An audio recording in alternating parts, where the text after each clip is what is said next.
Bonjour, bonjour, bien-aimés dans le Seigneur. Que Dieu vous bénisse et que notre Seigneur Jésus soit le rempart de chacun de vous. Amen. Je voudrais ce matin parler d'un thème qui me tient à cœur. Et ce thème est, je dirais, problématique, surtout dans le corps de Christ aujourd'hui. Est-ce qu'un pasteur ou un serviteur de Dieu doit nécessairement faire quelque chose pour survivre? Ou bien est-ce que un serviteur de Dieu ne peut pas vivre du sacerdoce? Est-ce qu'un serviteur de Dieu ne peut pas vivre aisément parce qu'il sert son Dieu? Ou forcément, il faut qu'il fasse quelque chose de parallèle pour subvenir à ses besoins? Rapidement, nous allons ouvrir d'abord nos Bibles dans l'Ancien Testament, où nous allons découvrir quelques vérités bibliques. Ici, nous sommes dans Exode chapitre 28, verset 1. C'est Dieu qui choisit Aaron. Et il dit à Moïse, « Fais approcher de toi Aaron, son frère et ses fils, et prends-les parmi les enfants d'Israël pour les consacrer à mon service dans le sacerdoce. Aaron et les fils d'Aaron, Nadab, Abihu, Éléazar et Ithamar. »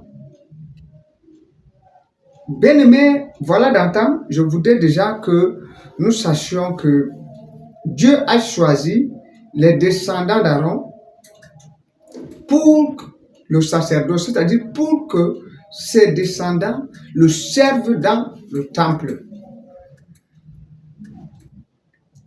Et quand nous allons lire la suite, nous allons voir où Dieu les a carrément empêchés de travailler et de faire quoi que ce soit pour servir le peuple.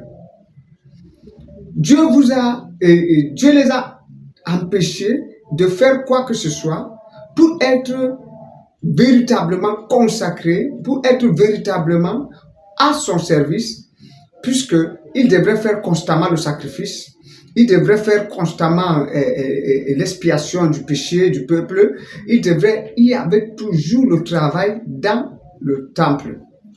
Aujourd'hui, il y a une doctrine qui est en train de s'élever et qui m'inquiète beaucoup. Un jour, j'ai vu sur les réseaux sociaux quelqu'un qui a dit que être pasteur n'est pas un métier. Aller travailler et cesser de compter sur la poche des fidèles. J'ai été choqué parce que c'est un chrétien qui l'a dit. Parce que de tels langages, même chez les païens, nous ne l'écoutons pas. Nous avons perdu ce qu'on appelle ici la valeur de la sacralité. Nous banalisons tout, surtout nous les chrétiens, nous banalisons tout. Nous pouvons tout dire et par manque de connaissances, nous pouvons tout balancer. Quand quelqu'un connaît un verset biblique, il a déjà lu seulement le livre de Matthieu, il pense que cela est suffisant pour venir intervenir dans les affaires de Dieu. Et c'est ça là où le bras blesse. Dans le sacerdoce, dans le service de Dieu, moi, ça n'engage que moi et je vais dire ce que je pense. Personne sur la terre ne peut efficacement servir Dieu s'il met sa tête beaucoup dans les choses de ce monde. Et Jésus l'a d'ailleurs dit, il a dit que nul ne peut servir Dieu et Mammon. Ce n'est pas l'affaire de servir qui est un problème. Quand nous voyons la conjoncture actuelle du travail d'une manière globale, nous allons nous rendre compte que les gens travaillent assez et ils gagnent peu. Et le but de ce travail, c'est d'asservir. Et je veux vous dire donc, beaucoup de gens qui travaillent gagnent leur vie. Mais en réalité, ils n'ont pas compris que la vie qu'ils sont en train de gagner, ce n'est qu'un investissement passager. Ce n'est qu'un investissement qui va finir sur la terre. Le jour où tu vas tomber, tu vas te coucher. Même Dangote, s'il dort aujourd'hui, il tombe. Son argent ne va pas le suivre au ciel. Vous allez me dire que vous aurez fait du bien à votre entourage, vous aurez fait ceci, mais est-ce que vous aurez fait réellement ce que Dieu attendait de vous? Oui. Si tu penses que le fait que tu te lèves le matin, tu pars au travail, tu pars travailler en longueur de journée, et puis tu reviens le soir, tu es fatigué, tu n'as même pas le temps de prier 5 minutes, et que tu penses que c'est ça le travail, mais je suis vraiment désolé pour toi. Je suis désolé parce que tu ne comprends rien de ce que c'est que la spiritualité. Il y a quelque chose de plus grand que le travail. Il y a quelque chose de plus grand que le fait d'avoir de l'argent. Le monde nous a dit que non, quand tu as l'argent, tu as tout sur cette terre. Tu peux avoir en tout cas la quasi-majorité de ce que tu as besoin. Mais il y a quelque chose de supérieur que l'argent. Il y a quelque chose de supérieur que les biens matériels. Écoute-moi attentivement. Servir Dieu, c'est un travail. C'est un travail. Il dit que prends-les parmi les enfants d'Israël pour les consacrer à mon service. C'est-à-dire qu'au travail dans mon temple, pour le consacrer à mon service. Quand tu dis à quelqu'un, je suis de service, non, je travaille. En fait, tu dis que je suis occupé par un travail. Eh bien aimé, je voudrais vous dire, si tu veux servir Dieu efficacement, apprends à ne pas faire beaucoup de choses à la fois. Ou bien apprends à déléguer les tâches. Si aujourd'hui, tu entends qu'il y a des hommes de Dieu qui sont des hommes d'affaires, ils font ceci, mais en réalité, ils sont dans le domaine des affaires où eux-mêmes, ça n'a pas besoin de leur présence. Ils sont dans les choses, mais aujourd'hui, tu vas voir un jeune chrétien, quand il entend entrepreneuriat, il se jette là-bas, il est ici, il est là-bas, il fait tout à la fois, et à la fin, sur le plan spirituel, il devient néant, il devient nul. Et c'est ça que nous déplorons. Nous ne disons pas aux gens de ne pas travailler. Mais quand tu es serviteur de Dieu, occupe-toi des affaires de ton maître. Personne, s'il veut plaire à son maître, ne peut s'embourber, ne peut se laisser emporter par le travail d'une autre personne. Non. Non. Moi, j'ai vu des grands frères à la foi qui étaient zélés pour Dieu. Mais quand ils ont commencé à faire quelque chose, le zèle a disparu. J'ai vu, ils étaient zélés pour Dieu. Ils parlaient de Dieu, ils faisaient tout. Quand ils sont entrés dans le travail, mais ils sont devenus l'ombre d'eux-mêmes. Mais je me suis demandé, mais qu'est-ce qui se passe? C'est le système babylonien. Il faut absorber les hommes au maximum pour qu'ils ne pensent pas de Dieu. Et c'est le même système aussi, le système égyptien. Quand le peuple de Dieu était en Égypte, le but pour lequel Dieu demande à son peuple de quitter l'Égypte, il dit que laisse aller mon peuple pour qu'il parte me servir. C'est-à-dire que le but, c'est que Dieu s'est rendu compte qu'on avait surchargé les enfants d'Israël avec des travaux. Ils fabriquaient des briques, ils faisaient des champs, ils faisaient des jardins, au point où ils n'avaient pas le temps de servir leur Dieu. Le peuple d'Israël savait qu'ils avaient un Dieu, mais ils étaient en débandade. Voilà pourquoi Dieu va susciter Moïse pour venir délivrer son peuple afin que son peuple aille le servir. Aujourd'hui, nous enseignons plutôt aux gens, rentrons en Égypte, c'est là-bas qu'il y a les concombres, c'est là-bas qu'il y a des aubergines, c'est là-bas qu'il y a de ceci. Or, quand nous, en tant que chrétiens, nous sommes en train de suivre une trajectoire. La Bible dit que ne vous conformez pas au siècle présent, mais soyez transformés par le renouvellement de l'intelligence. Bien aimé, pourquoi nous ne sommes pas intelligents? Nous voulons courir après des choses que le monde court après. Non, ce n'est pas normal. Nous, en tant que des enfants de Dieu, nous devons avoir une autre philosophie de la vie. Vous voyez, pour servir ton Dieu, s'il y a des gens qui t'absorbent, crée ton propre business et sois indépendant, par exemple. La majorité des chrétiens qui ont créé leur propre affaire, ils sont devenus esclaves de leur affaire encore. Mais je me demande donc, nous sommes en train d'aller où? Nous sommes en train d'aller où? Véritablement. Ça devient que le jeune qui est là, il dit que non, il ne peut pas aller dimanche à l'église parce qu'il est occupé dans ce business. Ah bon? Tu es occupé dans ton business au point où tu ne peux même pas donner un jour au Seigneur. Le monde va nous éteindre. Le monde cherche à nous éteindre à tous les prix. C'est à nous d'être intelligents, enfants de Dieu. Si tu penses que le fait que ton pasteur soit consacré et il ne fait que l'œuvre de Dieu, il n'a pas droit à la nourriture, et même les gens utilisent de manière fallacieuse ce verset qui dit que celui qui ne travaille pas n'a pas droit à la nourriture. Ah, bien-aimé. Bien-aimé, nous sommes ignorants. Nous sommes ignorants. Il n'y a pas de plus noble service que de servir Dieu. Si c'est que tu ne peux pas mettre ta pierre à la construction, mais laisse. Si tu n'as jamais envoyé 500 pour aider cet homme de Dieu, mais laisse-le tranquille. Qu'il se batte avec sa pauvreté, c'est qui est sûr, le Dieu qu'il sert s'occupera de lui. S'occupera de lui. Il y a des prédications que moi, ça ne me bouge pas. Mais ça m'inquiète parce que j'ai vu beaucoup de gens de Dieu sombrer parce qu'ils veulent chercher quelque chose pour joindre les deux bouts. Ils ne croient pas. Si toi, tu crois que il faut que je travaille d'abord physiquement fort, je sors sous le soleil, je rentre à 18h pour manger, même on n'a pas la même foi. Moi, je ne crois pas à ça. Moi, je crois en un Dieu qui peut faire descendre physiquement la manne du ciel. Si toi, tu penses que la manne est finie au temps du peuple de... Moi, je connais un homme de Dieu qui priait, l'argent descendait. Donc, il faut donc rester dans ton paradigme parce que le monde nous a tellement dit que si tu ne travailles pas, tu ne peux pas récolter. Mais il y a des gens qui ont une foi supérieure à ce que toi tu crois.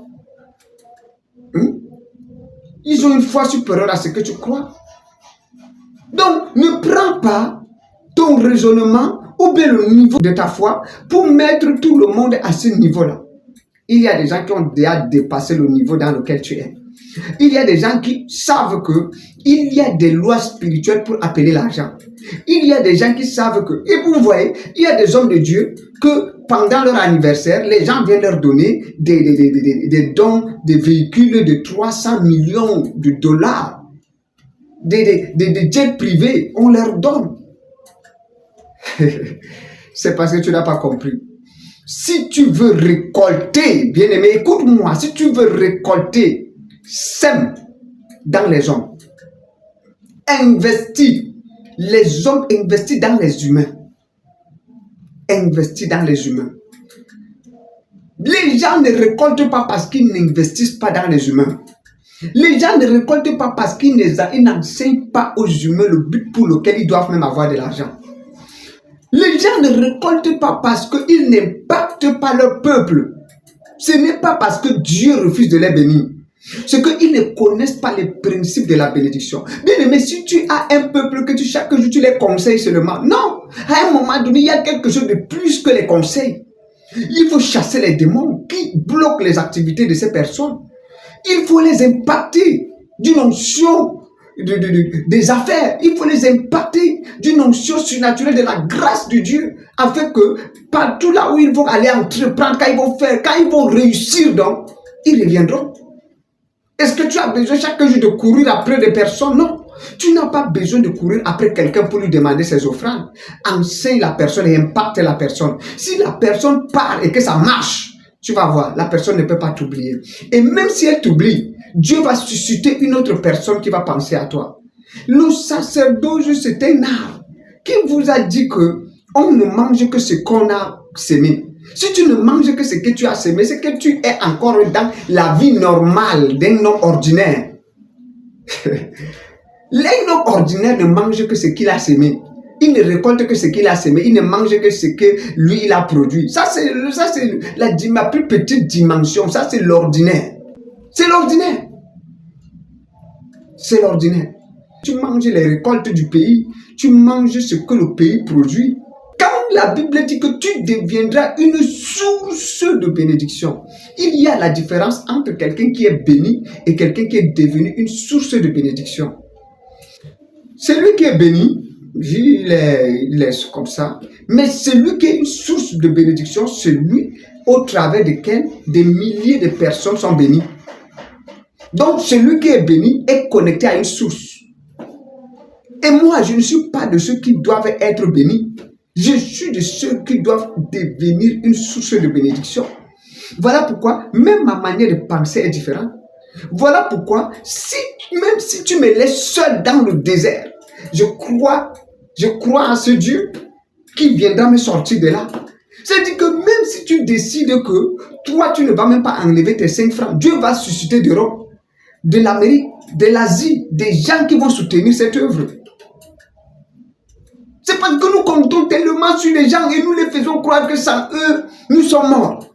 Et Dieu nous livre maintenant à ces personnes. Et ça devient que tout devient difficile pour nous. On se bat avec la vie, on bagarre avec le ministère et à un moment donné, rien ne marche. Parce que nous avons enlevé nos yeux de l'essentiel. Nous avons enlevé nos yeux sur l'éternel. Non, bien-aimé. Non, bien-aimé.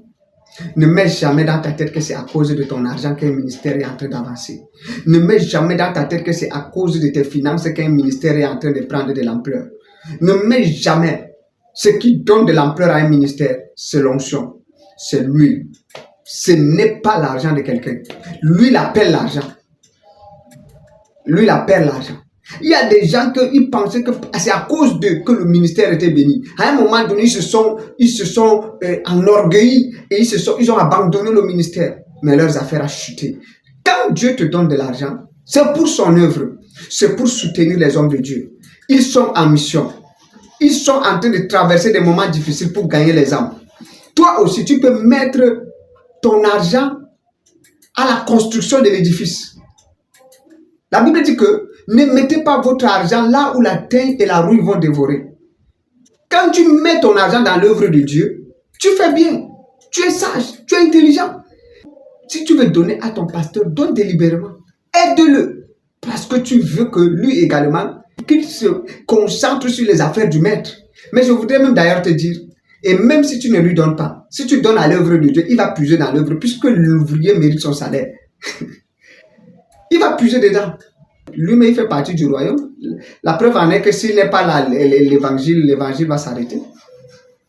Mais comme lui-même, il fait partie du royaume, tous les hommes de Dieu, c'est là. Imagine, s'ils ne sont pas là tous, ça va se passer comment? Donc, l'homme de Dieu doit vivre de ce qu'il fait. Bien aimé, moi, il y a des choses que j'accepte, je cautionne ça difficilement. Et je voudrais aussi dire à quelqu'un, respectez les hommes de Dieu. Respectez ceux qui vous prêchent la parole. Respectez-les, soutenez-les, aidez-les. Ne mal parlez pas d'eux. Même s'ils arrivent à tomber, relevez-les. C'est à vous de les relever et non de les enfoncer davantage et non de les faire sombrer davantage. Non, non, ce n'est pas normal. Ce n'est pas normal. Dieu veut te bénir, mais Dieu ne te bénira pas dans la rébellion. Mais Dieu ne te bénira pas quand tu mal parles de tes serviteurs. La Bible dit que qui es-tu pour juger le serviteur d'autrui? S'il fait mal, ça n'engage que son maître. S'il tombe, ça n'engage que son maître.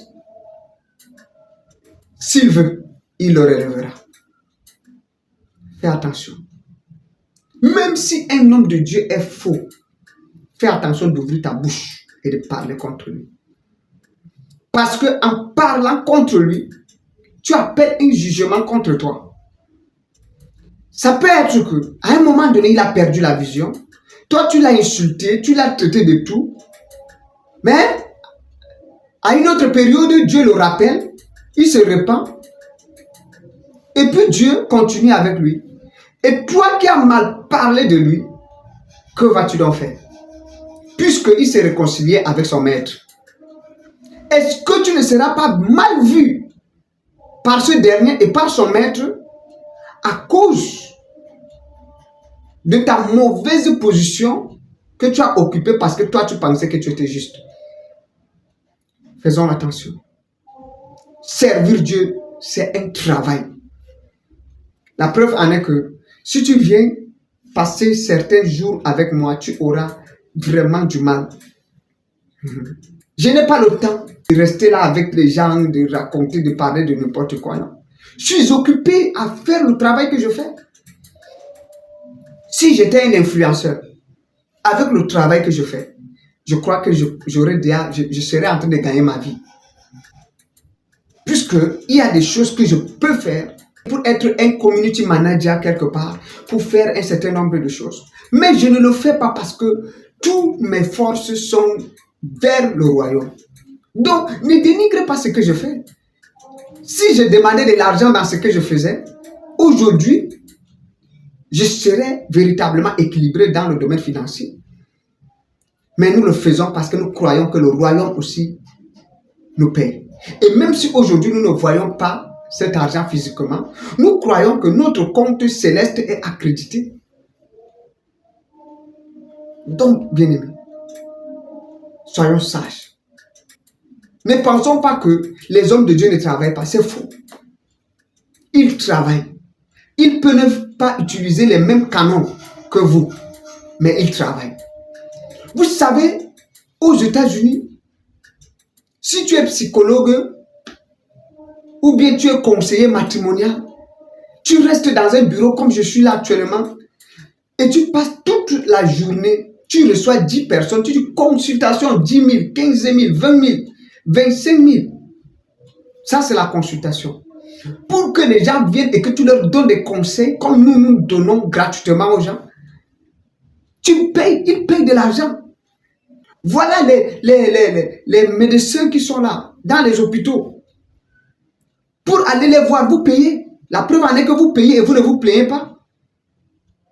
Vous payez. Il y a des médecins que vous payez même 10 000 pour les voir. D'autres médecins 5 000. D'autres médecins c'est 2 000. Vous partez les voir. Et parfois, ils vous donnent des conseils seulement. D'autres vous donnent aussi des ordonnances. Quand vous venez nous voir, on prie pour vous. On prend le temps de vous écouter. On décèle le problème. On prie pour vous. Et vous trouvez que nous, on ne travaille pas parce que ce n'est pas rémunéré? Ça, c'est de la folie. C'est de la folie. Enlevez ça. Enlevez ça. Le nombre de personnes que je reçois par semaine, si chacun pouvait seulement donner 2 000, aujourd'hui, je vous dis la vérité, mon compte serait déjà garni. Donc faites attention. Ne parlez pas parce que vous voulez parler. Ne racontez pas des choses que vous ne connaissez pas. Et parce que toi, tu passes le temps à vendre, peut-être tu es un vendeur ambulant, tu penses que c'est toi qui travailles. Et que l'homme de Dieu qui est dans son bureau en train de recevoir des gens. Des gens qui étaient sur le point de se donner la mort. Il les conseille et ils abandonnent cela. Des gens qui étaient sur le point de faire un avortement, enlever un enfant et jeter. Tu sauves une vie et les gens pensent que tu ne fais rien. C'est de la folie. C'est parce que nous sommes modélés selon le système babylonien, selon le système égyptien. Enlevons ça de nos têtes. Les hommes de Dieu aussi travaillent. Nous travaillons et nous travaillons. Nous travaillons et nous travaillons. Et nous allons continuer à faire ce que nous travaillons. Si vous voulez, ne nous soutenez pas. Le Dieu que nous servons va nous soutenir. Si vous voulez, insultez-nous. Mais sachez que vous portez vos propres jugements sur vous. Si tu ne peux pas aider un homme de Dieu, laisse-le tranquille. Et si tu peux l'aider, aide-le et Dieu te bénira. Aujourd'hui, je vais m'arrêter ici et vous dire que le sacerdoce, c'est un travail à part entier. Un travail à part entier, comme les autres travaillent. Et si tu veux faire bien le sacerdoce, apprends à te consacrer et à travailler, à être concentré sur une seule chose que tu fais. Ne fais pas beaucoup de choses à la fois, tu ne seras pas efficace. Voilà pourquoi, aujourd'hui, vous partez, vous cherchez vos pasteurs, ils sont au champ. Vous avez des problèmes spirituels, mais ils sont au champ. Parce que vous leur avez dit de travailler. Et même quand ils viennent, ils prient pour vous, il n'y a pas l'onction. Pourquoi? Parce qu'ils n'ont pas passé le temps devant le Dieu qui donne l'onction, qui donne la capacité surnaturelle de résoudre vos problèmes. Faites attention. Moi, je vais garder l'onction. Moi, je vais prier pour les malades et voir les malades guéris. Et donc, je dois passer énormément de temps devant Dieu. Si toi, Dieu t'a appelé à faire dans le domaine des affaires, concentre-toi aussi dans le domaine des affaires et respecte ce que je fais. Que le Seigneur te bénisse. Shalom, shalom, shalom.